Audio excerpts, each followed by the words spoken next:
Here is Airsoft versus reality. Here we have a gas blowback rifle, a electric airsoft rifle that is missing part. It's missing the upper handguard, the rear sight, the forward assist,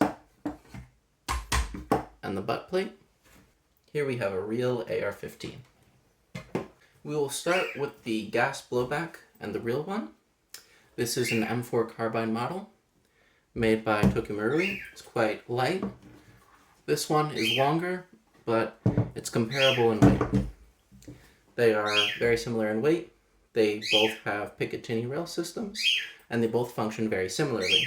When you take an empty magazine and place it into the rifle or other device, it will lock open with the bolt lock. And it will lock open with the bolt. And then when you hit the bolt lock, it will snap forward. Also, when you open it, the dust cover opens, which can then be closed.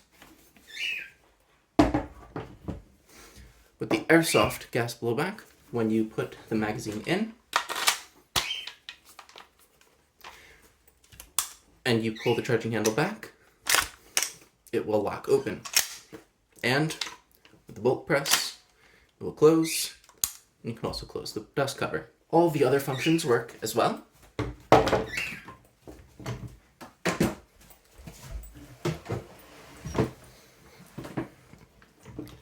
When your bolt does not go forward all of the way, you can push the forward assist to make it go forward.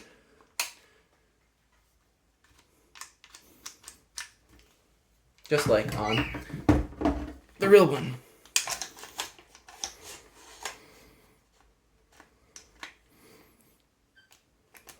It's not a good example, but you know it works on the real one.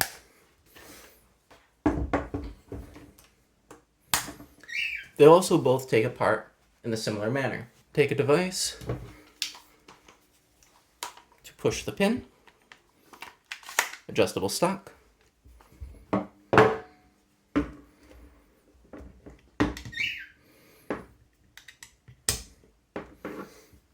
push the pin in,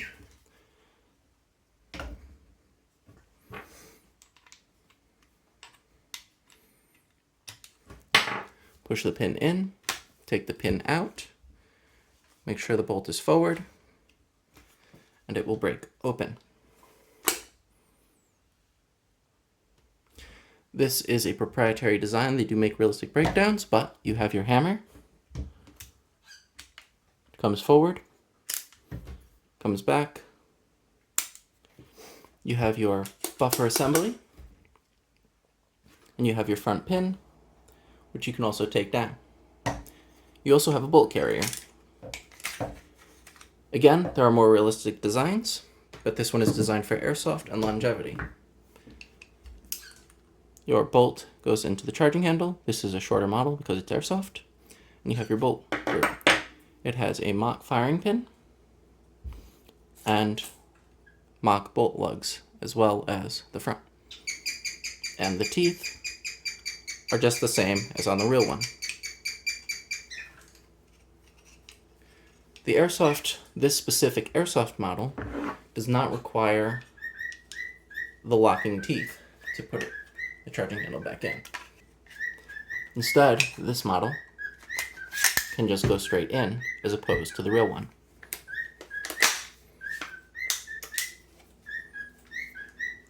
The charging handle also does not go back that far.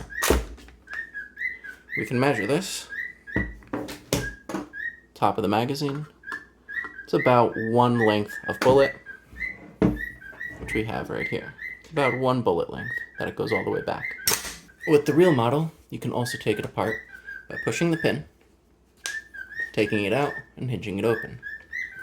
The real one comes apart a little bit differently. You pull the charging handle back, and you cannot take the charging handle out without first removing the bolt carrier. Normally, this is locked in on a track, And you have these little lugs here, as you can see right by the back of the scope. This has a firing pin, a bolt face, and a gas tube. The gas tube is a little bit different. It also has the teeth here, and both are hollow on the back, airsoft and real. You can also see that this is significantly longer. To put it back together, you put it in, a little bit forward if you want. Make sure that your bolt is all the way forward. The bolt is this part right here with the locking teeth. Up and forward. If it is not forward, it will not lock into place. Hammer, buffer assembly. The real one locks on the bolt face with the bolt catch. The other one, you can see in the picture, is locking on this silver piece. That is like a Z, called the Z system. This charging handle goes a lot further back. And the bolt is also a bit stiffer. Bolt catch, everything. All the springs are a lot stiffer.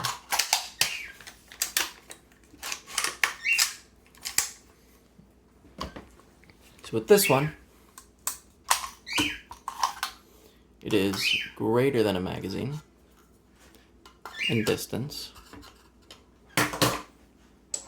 and it is longer than a bullet.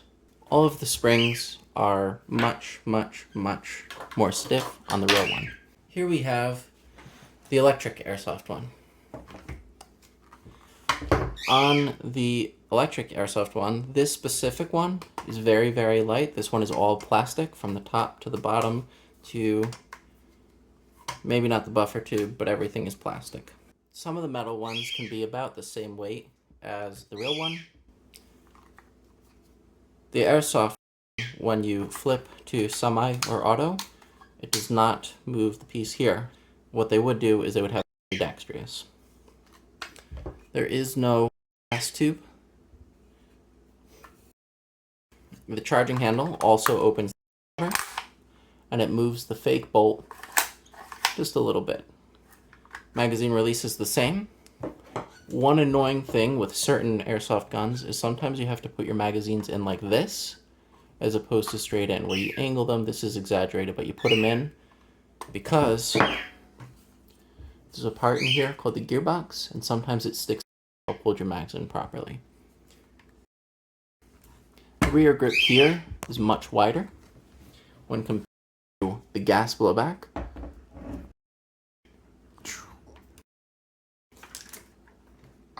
Blowback.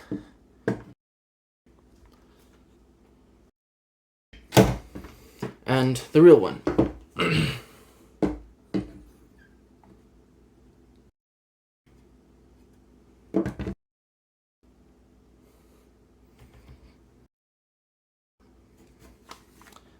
This also has an adjustable stock, but it's missing its piece. Goes all the way forward, all the way back. The trigger is different. It's squishy here. Whereas blowback will take up and then a crisp break. The real one, this one has no take up, this specific one, and breaks. Some of the mil-spec triggers do have a little bit of take up and then break, closer to how the gas blowback version I have does. The upper and lower receiver on most electric guns do not wobble nearly as much as real ones or gas blowback ones. This one is new, so it doesn't really wobble. The real one definitely wobbles. I can feel it. You probably can't see it. So the real one wobbles, the electric one doesn't, and the gas blowback one will. In time. Mask on the gas blowback, it does not let you go on safe without the hammer back. See, the hammer is forward. It does not let you go on safe, switch between semi and auto. The real one, certain models will let you go to safe, but standard is it doesn't let you go any more than this. The electric one lets you go on safe no matter what. Safe, semi, auto, anytime you want. Those are the similarities and differences between a real airsoft AR-15 gas blowback Airsoft AR-15 and electric Airsoft AR-15. Charging handle also doesn't always go that far back. It goes much, much shorter than even the gas blowback.